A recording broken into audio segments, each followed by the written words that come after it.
Hello everyone. So in the last class, we were doing the last topic of Unit 3, which is one-dimensional potential barrier. In one-dimensional potential barrier, we did till equation number 2.51b. हमने क्या किया था? Here we have three regions.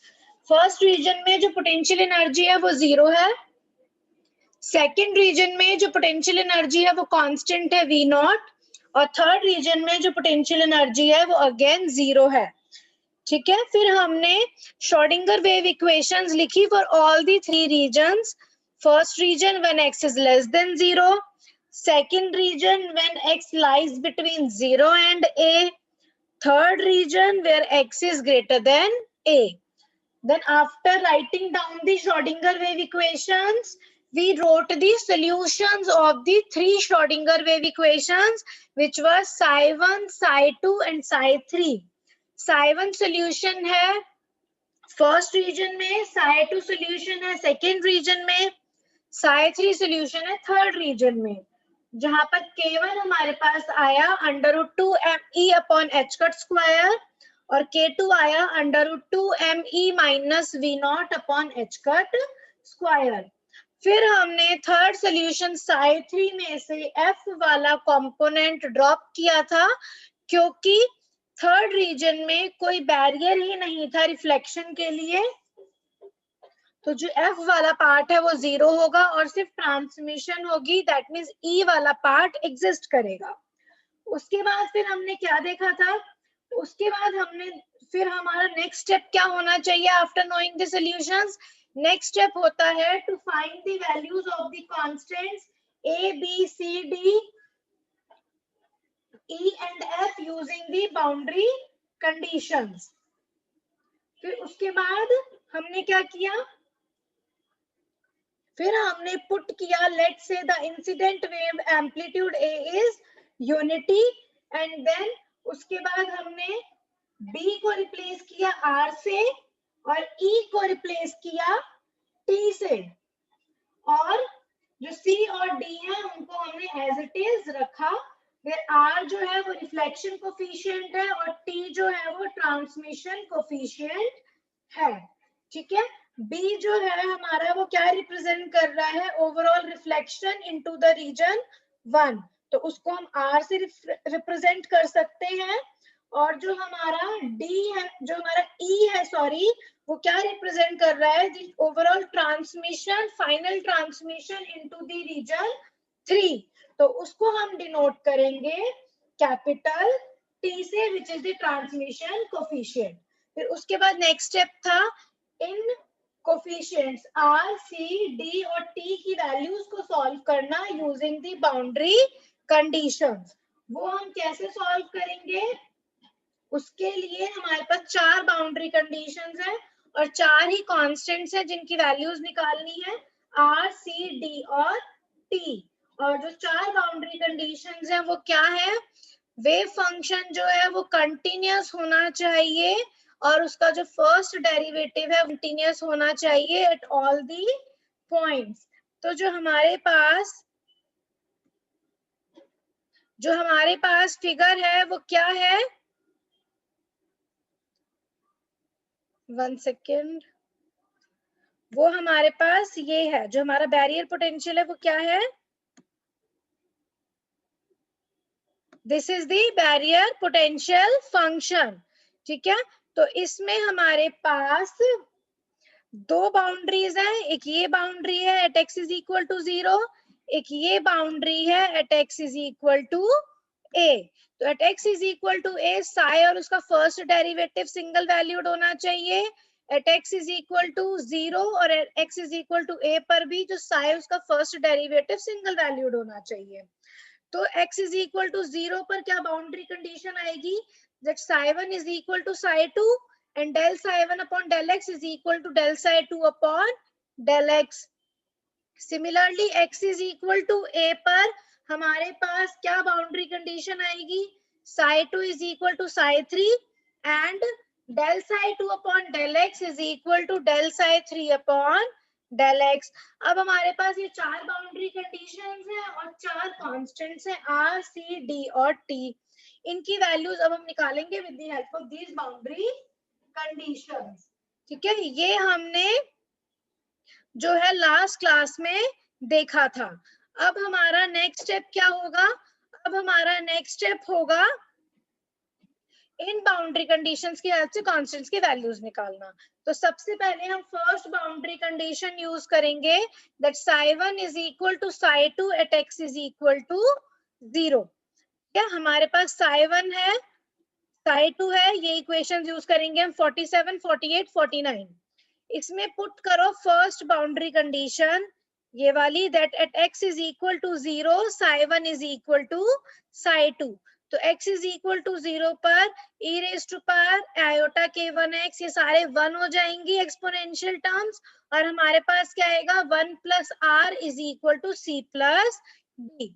This is the first equation using the first boundary condition. Psi1 is equal to psi2 at x is equal to 0. Then we'll use the second boundary condition, which is psi2 is equal to psi3 at x is equal to a. So in these equations 47 and 48, put x is equal to a. Sorry, in equations 48 and 49, put x is equal to a and substitute psi2 equal to psi3. तो हमारे पास क्या equation आ जाएगी? c e raised to power iota k2a plus d e raised to power minus iota k2a is equal to e raised to power iota k1a. So we have obtained the second equation using the second boundary condition. Psi2 is equal to psi3 at x is equal to a. तो हमारे पास दो equations आ गई, 1 plus r is equal to c plus d and c e raised to power iota k2a plus d e raised to power minus iota k2a equal to t e raised to power iota k1a. अब हमारे पास ये दो equations आ गई। अब हम दो equations और लिखेंगे using the another two boundary conditions, जो कहती है del psi1 upon del x is equal to del psi2 upon del x at x is equal to 0 and del psi2 upon del x is equal to del psi3 upon del x at x is equal to a. तो इसके लिए सबसे पहले अब हम psi1, psi2 और psi3 के first derivative लिखेंगे। कांस्टेंट्स का डिफरेंशिएशन तो 0 होता है, डिफरेंशिएशन सिर्फ किसका होगा? एक्सपोनेंशियल्स का। तो psi1 जो है का डिफरेंशिएशन क्या होगा? del psi1 upon del x will be iota k1 e raised to power iota k1x plus r into minus iota k1 into e raised to power minus iota k1x. तो we can take iota k1 common और हमारे पास del psi1 upon del x आएगा iota k1 into e raised to power iota k1x minus r into e raised to power minus iota k1x। ठीक है, similarly अब हमें क्या करना होगा? अब हम करेंगे psi2 का differentiation with respect to x। तो del psi2 upon del x क्या होगा हमारे पास? देखो psi2 क्या है? इक्वेशन 48 है, इसका डिफरेंशिएशन क्या होगा with respect to x? c into iota k2 into e raised to power iota k2x plus d into minus iota k2 into e raised to power minus iota k2x and then we can take iota k2 common. ये जो मैं बोल रही हूँ ना, इसको साथ के साथ अगर अपना कॉपी में डिराइव करते रहोगे तो चीजें और क्लियर होंगी। ऑनलाइन क्लास में मैं बोर्ड यूज नहीं कर सकती, तो मैं इसी से पढ़ाऊंगी। तो तुम लोगों को अगर तुम साथ के साथ स्टेप बाय स्टेप अपना कॉपी में लिखोगे तो क्लैरिटी और ज्यादा होगी। तो del psi2 upon del x क्या आ गया? iota k2 into c e raised to power iota k2x minus d e raised to power minus iota k2a। ठीक है, डेरिवेशंस जो है इतने मुश्किल नहीं है, उसी तरीके के स्टेप्स हैं तीनों में, पर डिफरेंशिएशंस मैथमेटिक्स अच्छे से आनी चाहिए। नो नेक्स्ट स्टेप क्या होगा? To find del psi3 upon del x। तो use equation number 49, del psi3 upon del x हो गया iota k1 into T raise to power iota k1 x। तो हमारे पास तीन इक्वेशंस आ गई, del psi 1 upon del x, del psi 2 upon del x and del psi 3 upon del x की। तो अब हम टू मोर इक्वेशंस लिख सकते हैं कांस्टेंट्स की using the next two boundary conditions. तो पहली बाउंड्री कंडीशन क्या है, third one, del psi 1 upon del x is equal to del psi 2 upon del x at x is equal to 0। तो इन दोनों इक्वेशंस में put x is equal to 0 और दोनों को इक्वेट कर दो। तो एक्सपोनेंशियल टर्म्स तो 1 हो जाएंगी और हमारे पास आ गया iota k1 into 1 minus r is equal to iota k2 into c minus d। Next, use the fourth boundary condition. Del psi 2 upon del x is equal to del psi 3 upon del x at x is equal to a।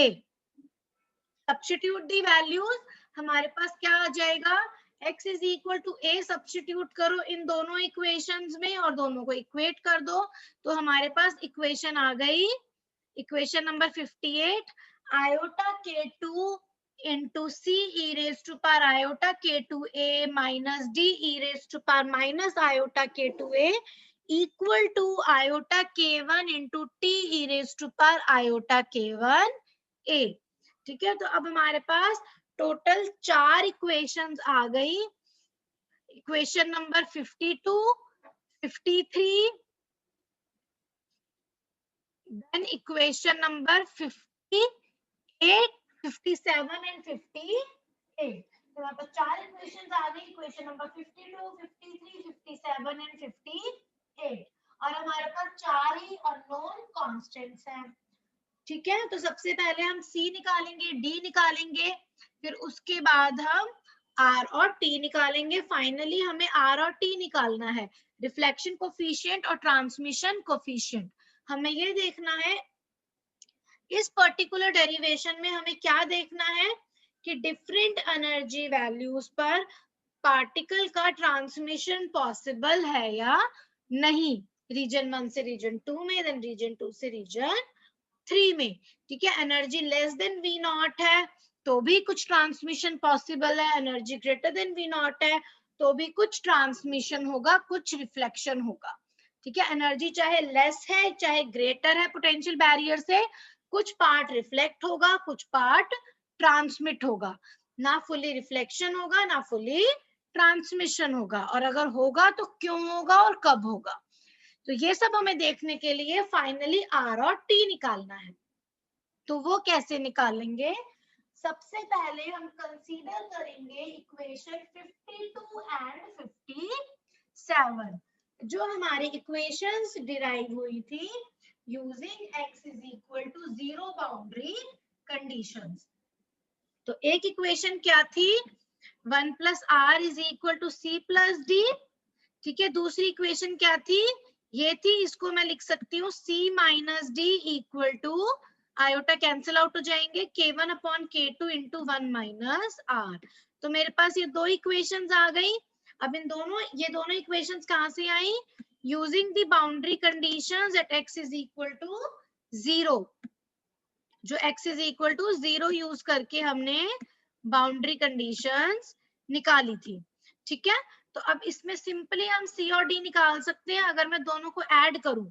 On adding these two equations, D जो है cancel out हो जाएगा, हमारे पास 2C आ जाएगा, 1 plus R plus K1 upon K2 into 1 minus R, और 2C is equal to 1 plus K1 upon K2 plus R into 1 minus K1 upon K2। जो R की टर्म्स हैं उनको एक साथ लिख लिया और बाकी रेस्ट ऑफ द टर्म्स को एक साथ लिख लिया। तो हमारे पास यहाँ से 2C की वैल्यू आ गई, दैट मीन्स C की वैल्यू आ गई। अब नेक्स्ट D की वैल्यू कैसे निकालोगे, इक्वेशन 59 और 60 को अगर सब्ट्रैक्ट कर देंगे तो हमारे पास कैपिटल D की वैल्यू आ जाएगी, उसमें C कैंसिल आउट होगा, 2D हो गया 1 plus R minus K1 upon K2 into 1 minus R। फिर से R के कंपोनेंट्स को सेपरेट कर लो, 2D आ गया ब्रैकेट में 1 minus k1 upon k2 plus taking r common we get 1 plus k1 upon k2। तो हमारे पास दो इक्वेशंस आ गई 61 और 62, जिससे हमें C और D की वैल्यू मिल गई in terms of reflection coefficient and in terms of K1 and K2, जहां पर K1 हमारा है under root 2me upon h cut square और K2 हमारा है under root 2me minus v naught upon h cut square. अब हम next क्या करेंगे, अब हम इस C और D की हेल्प से R और T निकालेंगे using the other two equations जो हमारी इक्वेशंस आई थी by using the boundary conditions at x is equal to a। कौन सी इक्वेशन थी वो, equation number 53 and equation number 58।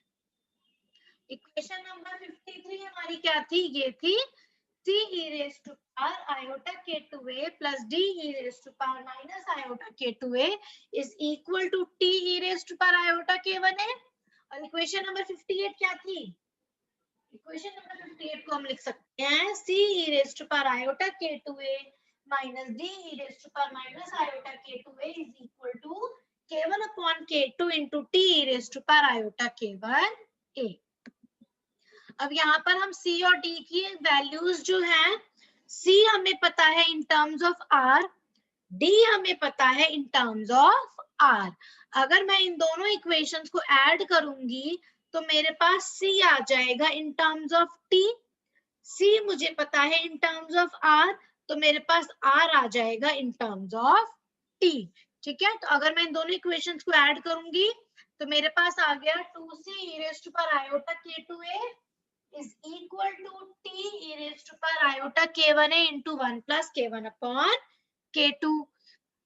अब जब इन दोनों इक्वेशंस को मैं सब्ट्रैक्ट करूंगी, इक्वेशंस 53 और 58 को, c जो है वो कैंसिल आउट होगा और हमारे पास आ गया 2d e raised to power minus iota k2a is equal to t e raised to power iota k1a into 1 minus k1 upon k2। Hope यहाँ तक क्लियर है। थोड़ा सा इसमें मैथमेटिक्स ज्यादा है पर सिंपल स्टेप्स यही है। सबसे पहले तीनों रीजन्स के लिए श्रोडिंगर वेव इक्वेशंस लिखो, फिर उन तीनों श्रोडिंगर वेव इक्वेशंस का सॉल्यूशन लिखो, फिर उन सॉल्यूशंस में जो कांस्टेंट्स हैं उनकी वैल्यूज निकालो यूजिंग द बाउंड्री कंडीशंस।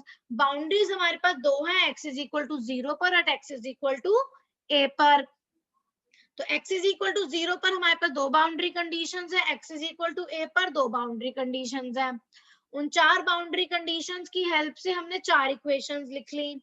फिर x is equal to 0 boundary conditions जो है, that means when psi1 is equal to psi2 and del psi1 upon del x is equal to del psi2 upon del x, इन equations की help से हमने c और d को निकाल लिया in terms of capital R which is reflection coefficient।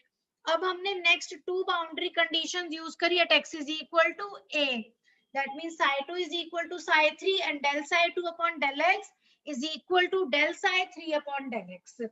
उन दोनों इक्वेशंस का हमने यूज किया और हमारे पास फाइनली इक्वेशंस आई 63 एंड 64। अब हम C को पुट करेंगे in terms of R, then D को हम पुट करेंगे इन टर्म्स ऑफ R। उसी हमारे पास क्या था, substitute the value of 2C हमारे पास आया था 1 plus k1 upon k2 plus R into 1 minus k1 upon k2, उसको सब्स्टिट्यूट कर दिया हमने। We obtained now equation number 65। Similarly substitute the value of 2d which is 1 minus k1 upon k2 plus r into 1 plus k1 upon k2 और हमारे पास ये equation आ गई, equation number 66।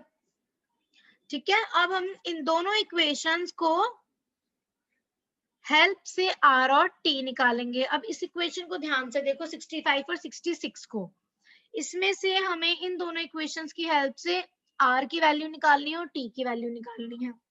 अगर मैं इन दोनों इक्वेशंस को डिवाइड कर दूं तो T कैंसिल आउट हो जाएगा राइट हैंड साइड पे और मेरे पास प्योरली इक्वेशन आ जाएगी R की इन terms of K1 and K2। तो यहाँ से I can get reflection coefficient. ठीक है, इक्वेशंस को ध्यान से देखो, सब समझ में आएगा।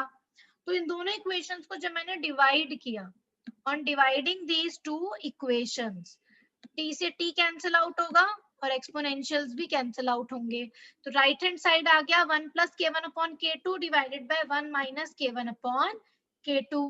लेफ्ट हैंड साइड क्या हो गया, as it is numerator upon denominator, equation number 65 divided by equation number 66।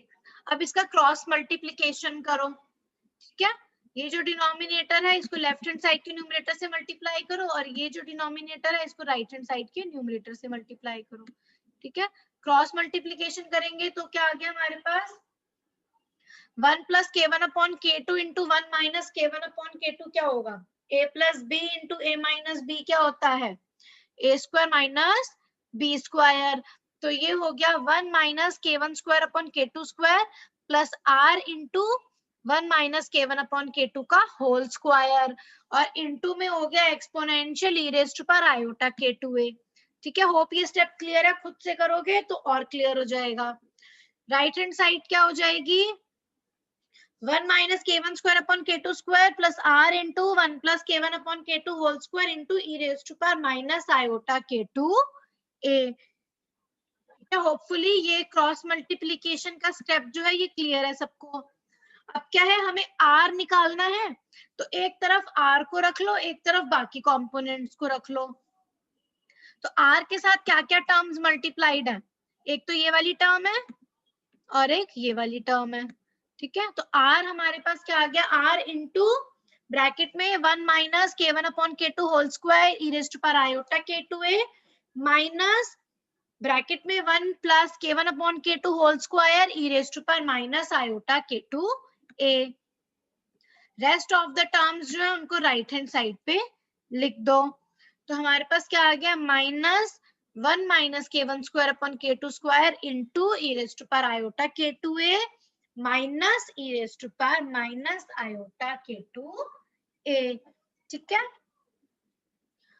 अब नेक्स्ट स्टेप क्या होगा, बार बार हम k1 k2 लिखे जा रहे हैं, late k2 upon k1 is some another quantity nu which is known as the refractive index। तो अब जो ये इक्वेशन है इसमें k2 upon k1 को न्यू सब्स्टिट्यूट करो, यहाँ पर k1 upon k2 आ रहा है तो इसको हम सब्स्टिट्यूट करेंगे 1 upon न्यू। तो हमारे पास इक्वेशन आ गई r ब्रैकेट के अंदर 1 माइनस k1 अपॉन k2 के होल स्क्वायर को हम लिखेंगे 1 minus 1 upon nu whole square, और e raised to power iota theta क्या होता है, cos theta plus iota sine theta, ठीक है। तो e raised to power iota k2a हो गया cos k2a plus iota sine k2a minus bracket में आया 1 plus 1 upon nu whole square, e raised to power minus iota theta होता है cos theta minus iota sine theta.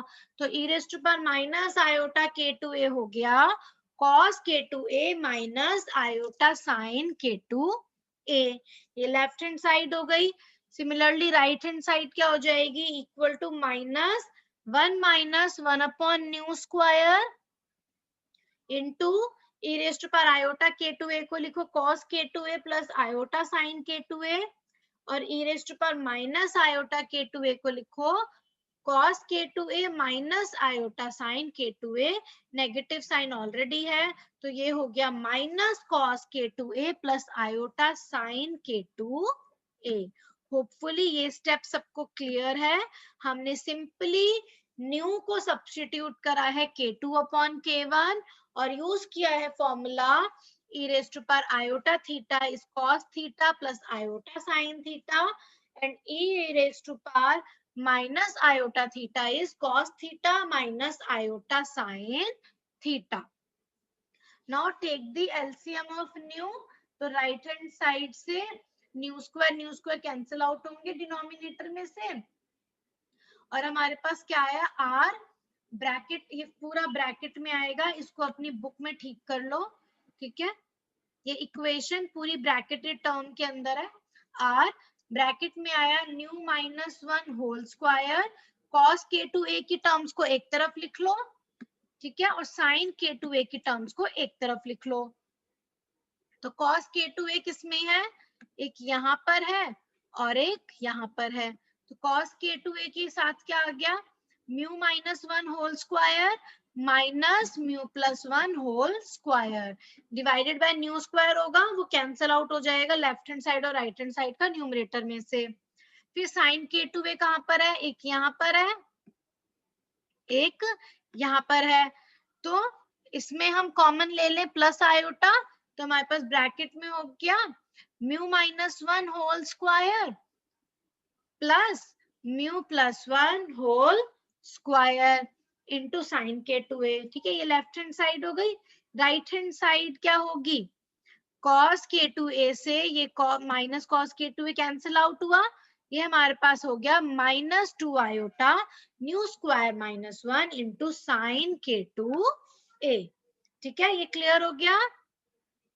cos k2a की terms को एक साथ लिख लिया लेफ्ट हैंड साइड में, sin k2a की टर्म्स को एक साथ लिख लिया।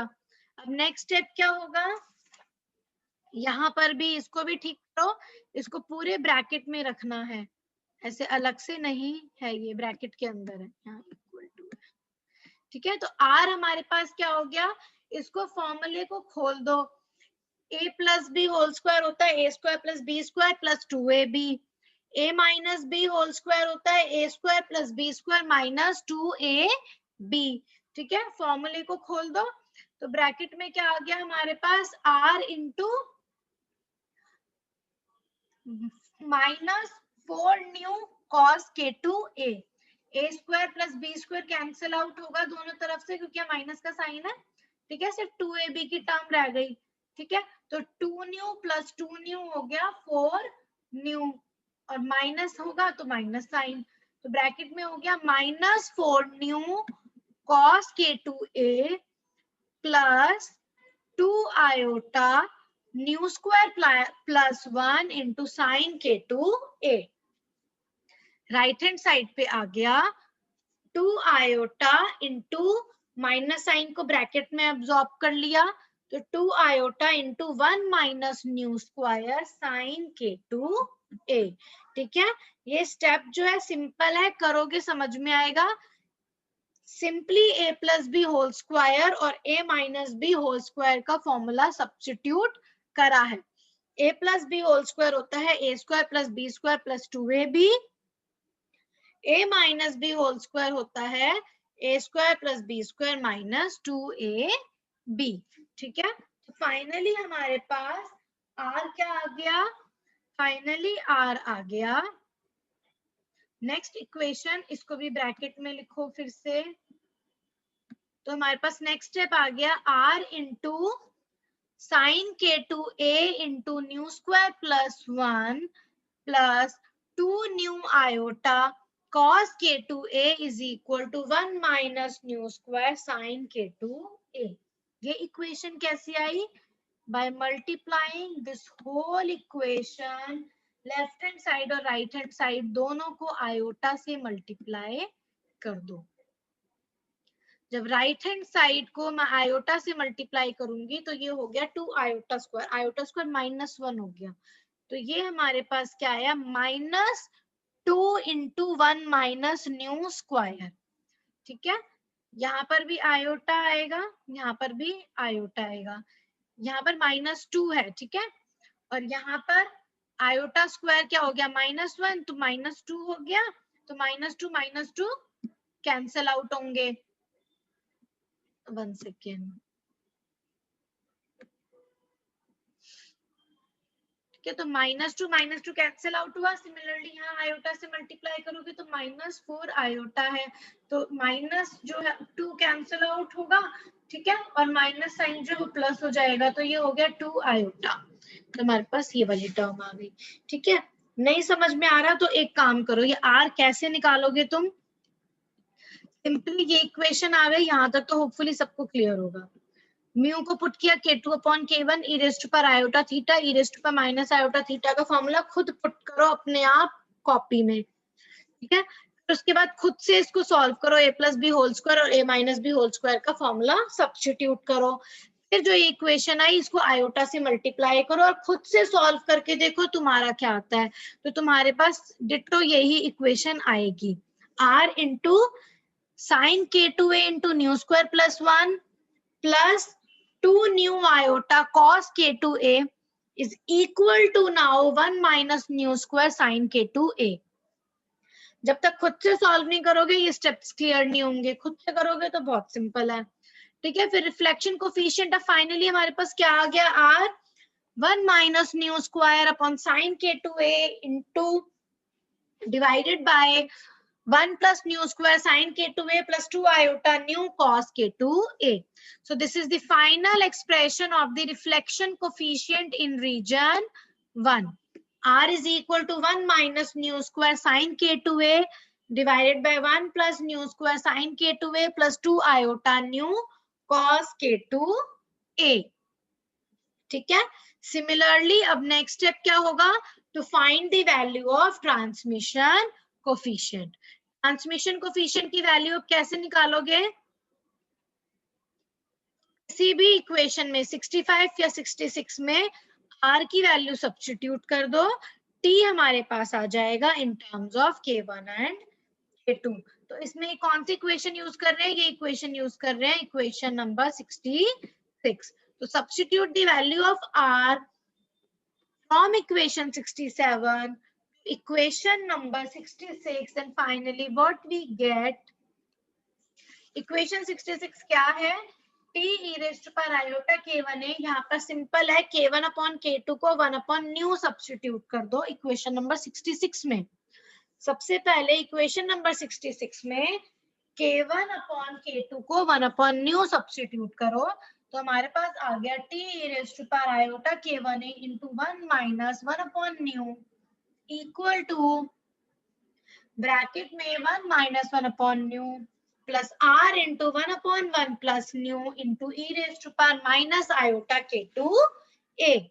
Now substitute the value of reflection coefficient from equation 67 in this equation and also take new LCM. तो हमारे पास लेफ्ट हैंड साइड क्या आ गई, t e raised to power iota k1a into new minus 1।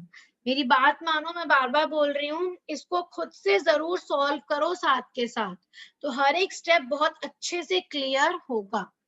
Equal to new अगर मैं common ले लूं denominator में तो ये हो गया new minus 1 upon new cancel out हो जाएगा, प्लस ये क्या हो गया 1 plus 1 upon new plus 1 upon new, तो न्यू कैंसिल आउट हो गया लेफ्ट हैंड साइड और राइट हैंड साइड के डिनोमिनेटर से। r की वैल्यू सब्स्टिट्यूट कर दो, 1 minus nu square sine k2a upon 1 plus nu square sine k2a plus 2 iota new cos k2a। Exponential multiply होगा e raised to power minus iota k2a। ठीक है, क्या है अब एलसीएम ले लो, हमारे पास डिनोमिनेटर क्या हो गया 1 plus nu square sine k2a plus 2 iota new cos k2a। अब न्यूमरेटर क्या होगा, न्यू माइनस 1 जो है इससे मल्टीप्लाई होगा एक टर्म। ठीक है, तो ये और इसमें साइन k2a और कॉस k2a की टर्म्स को अलग कर लो। ठीक है, तो साइन k2a कहाँ पर है, एक यहाँ पर है और एक यहाँ पर है, तो ये हो गया साइन k2a इंटू एक term I knew minus 1 into 1 plus nu square, एक टर्म क्या I knew plus 1 into 1 minus nu square, तो ये हमारे पास आ गया sign k2a into this term. ठीक है, नेक्स्ट टर्म क्या आई cos k2a वाली, ये वाली, ये cos k2a वाली। ठीक है, जब हम इसका एलसीएम ले लेंगे तो ये हो गया plus 2 iota nu into new minus 1 cos k2a। ठीक है, इंटू और ये इसको ना बेटा सब अपनी बुक में इसको ठीक करो, ये पूरे ब्रैकेट के अंदर आएगा। ठीक है, और बाहर मल्टीप्लाई होगा e raised to power minus iota k2a। इसमें थोड़ी बहुत करेक्शंस हैं ब्रैकेट्स की, उनको ठीक करो साथ के साथ।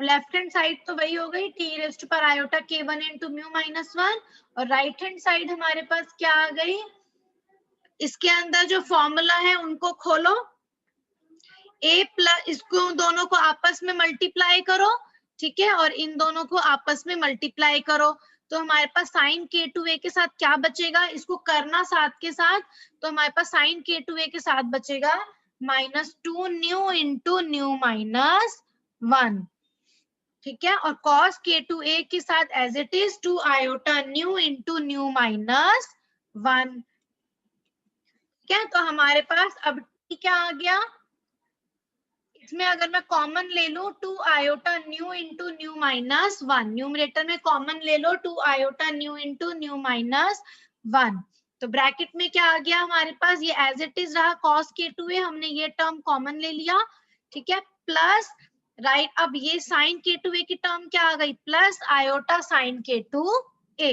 अगर मैं इस आयोटा को इससे मल्टीप्लाई कर दूं तो मेरे पास क्या आ जाएगा, -2 न्यू इंटू न्यू -1, ठीक है, तो मैं लिख सकती हूँ इसको cos k2a plus iota sine k2a into 2 iota nu nu -1 into e raise to power minus iota k2a, denominator रहा एज इट इज।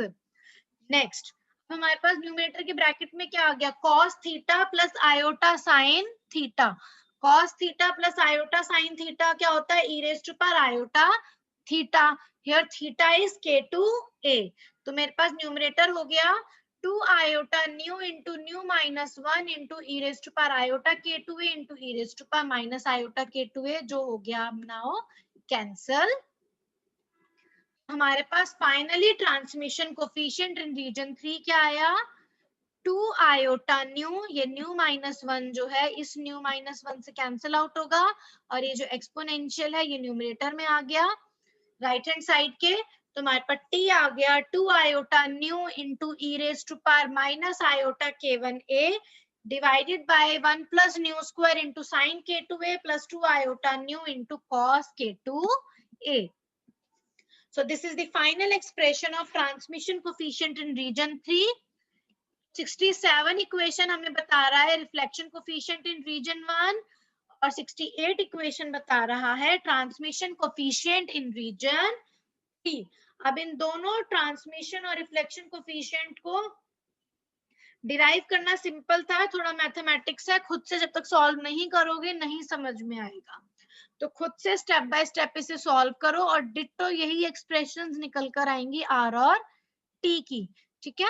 अब यहाँ पर हमने क्या देखा कि लेकिन ये जो रिफ्लेक्शन और ट्रांसमिशन कोफिशिएंट्स आ रहे हैं इनमें आयोटा की टर्म है, अगर आयोटा की टर्म्स आ रही हैं इसका मतलब ये रियल क्वांटिटीज नहीं है, these are complex numbers, a plus iota b ऐसे होता है ना कॉम्प्लेक्स नंबर, जहां आयोटा की टर्म आ गई वो नंबर कॉम्प्लेक्स हो जाता है। तो यहाँ से हमें पता चला जो रिफ्लेक्शन और ट्रांसमिशन कोफिशिएंट्स हैं ये कॉम्प्लेक्स नंबर्स हैं, ठीक है, लेकिन हम रिफ्लेक्शन और ट्रांसमिशन कोफिशिएंट को क्या कहते हैं कि r plus T equal to 1 है, जितना रिफ्लेक्ट मतलब कुछ पोर्शन रिफ्लेक्ट हुआ कुछ ट्रांसमिट हुआ सच दैट टोटल इज 1, पर यहाँ ये कॉम्प्लेक्स नंबर आ रहा है, तो हमें r से क्या पता चलता है कितना पार्ट रिफ्लेक्ट हुआ, t हमें बताता है कितना पार्ट ट्रांसमिट हुआ, उससे हम बताते हैं पार्टिकल के रिफ्लेक्ट होने की प्रोबेबिलिटी कितनी है, ट्रांसमिट होने की प्रोबेबिलिटी कितनी है, पर प्रोबेबिलिटी जो है वो तो रियल क्वांटिटी है, अगर r नॉन जीरो है तो हम कहते हैं रिफ्लेक्शन हुआ है, अगर t नॉन जीरो है तो हम कहते हैं हाँ कुछ ट्रांसमिशन भी हुआ है, ट्रांसमिशन और रिफ्लेक्शन हुआ है तो पार्टिकल के प्रेजेंट होने की प्रोबेबिलिटी है, तो प्रोबेबिलिटी तो रियल होती है, तो we are now interested in amplitudes, ठीक है, हमें r और t नहीं, हम मॉड r और मॉड t में इंटरेस्टेड है, क्योंकि r और t जो है वो यहाँ पर कॉम्प्लेक्स नंबर्स है। सेकेंड डेरिवेशन जो हमने किया था वन डायमेंशनल पोटेंशियल स्टेप, वहां पर रियल वैल्यूज थी, तो जब रियल वैल्यूज आती हैं हमारे पास तो वहां पर हमें मॉड निकालने की जरूरत नहीं है। मॉड r कैसे निकालेंगे व्हेन r इज कॉम्प्लेक्स, तो हम पहले r का कॉम्प्लेक्स कॉन्जुगेट लेंगे, हमें पता है r इंटू आर स्टार होगा मॉड r स्क्वायर, ये कॉम्प्लेक्स नंबर्स में ऑलरेडी पढ़ चुकी हो, ठीक है, t इंटू टी स्टार होता है मॉड t स्क्वायर, तो r हमारे पास ये पूरी टर्म है, ठीक है, तो आर स्टार हमारे पास क्या होगा, इसका कॉम्प्लेक्स कॉन्जुगेट। कॉम्प्लेक्स कॉन्जुगेट कैसे निकालोगे, सिंपली आयोटा को रिप्लेस करो माइनस आयोटा से। तो इस टर्म में बस यहाँ पर एक चेंज आ गया, यहाँ पर माइनस आयोटा हो गया आयोटा की जगह, ठीक है। तो मॉड आर स्क्वायर क्या हो गया, मॉड आर स्क्वायर इन न्यूमरेटर्स को मल्टीप्लाई करो तो 1 minus nu square whole square into sine square k2a। Denominator क्या है, a plus iota b into A minus iota b। a plus iota b into A minus iota b होता है a square plus b square. तो हमारे पास ये हो गया, a हमारे पास ये है, b हमारे पास ये है। तो हो गया 1 plus nu square whole square sine square k2a plus 4 nu square cos square k2a। Simple denominator में फॉर्मूला यूज किया है, a plus iota b into A minus iota b is a square plus b square. हमारे पास equation number 69 से mod R square आ गया, where mod R represents the amplitude of the reflection coefficient.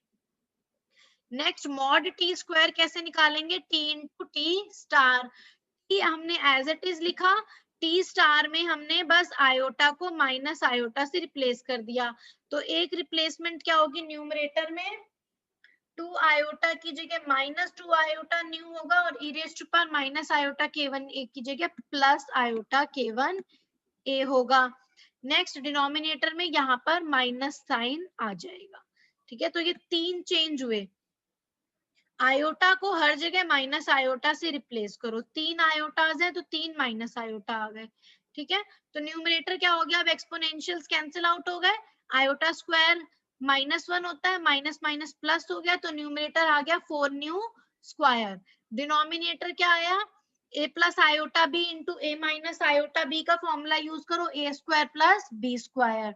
तो denominator आया 1 plus nu square whole square into sine square k2a plus 4 nu square cos square k2a।